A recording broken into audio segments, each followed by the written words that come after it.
The stylist scaries. There's 4 scary things that every stylist has experienced over the course of their career, and we're going to talk about them today. I definitely need you to comment if you've experienced one or all of these fears, because they are terrifying. But before we begin, if you are new here, my name is Lauren Messiah. I am a stylist, author of the book Style Therapy, and founder of Style Boss Academy, the online business school for stylists. Now, these fears that we're going to talk about today, they are real. They are so real. And it did not matter how many years I had been styling, I would still come up against these fears. Get your blanket so you can put it over your eyes because you're going to be scared, especially if you're a stylist. Fear number 1, the fear that you didn't pull enough clothes. So if you're, an aspiring stylist, you're like, what does pull mean? Pull is like a fancy stylist word for shopping.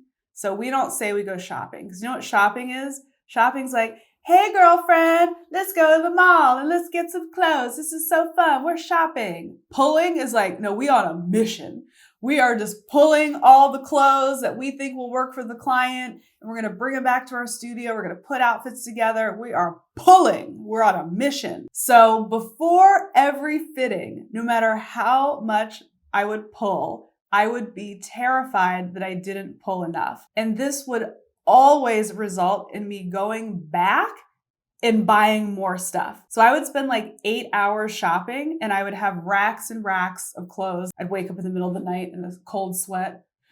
I didn't pull enough. And then I'd run to the store right before the client got there, and I'd get more stuff. And every time the client would be like, whoa, you got a lot of stuff. And I always had like way more than enough. Ridiculous. Crazy fear. But I guarantee you, if you've been styling, you've had that fear. Can I get an amen if you've had that fear? Drop fear number 1 in the comments if you've had that fear. Fear number 2 is the fear that your client's going to hate everything that you pulled. Like, they're going to walk in and be like, wow, this is what you brought me? This is awful. You are an awful stylist, and I hate this, and I hate you, and you're trash, and I'm not going to pay you, and you're never going to work in this town again. That is a real fear that every stylist has. Even though you've done your job properly, you know what they like, you know what they don't like, you listen to them, they signed off on the mood board, but it's still that fear that they will like nothing. And truth be told, I've had that happen to me once in my career where the client hated everything. It was the worst. It was the worst. So it's a real fear because it is literally the worst. But when you're in my world, when you're in SBA, Style Boss Academy, like I'm going to teach you things, especially if you're in SBA the next level. I'm going to teach you things to make sure that you have happy clients. Always a bad egg. That's a possibility. But the better you do your job, the least likely this fear is to come to fruition. Fear number 3, the fear that your client will ghost you. So I don't know if everyone's had this fear. Maybe it's just my crazy mind. I would do all the shopping. I'd get too much, overpull, set everything up. I'd always have like the clothes set up beautifully, and I'd set out like tea, and it'd just be like this beautiful experience.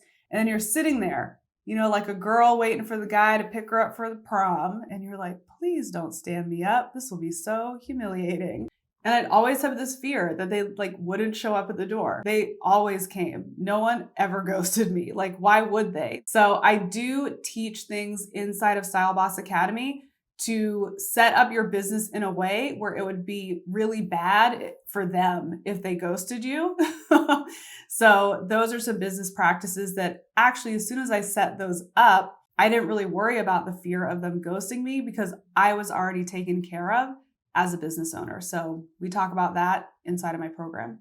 And fear number 4 is that you will go way over budget.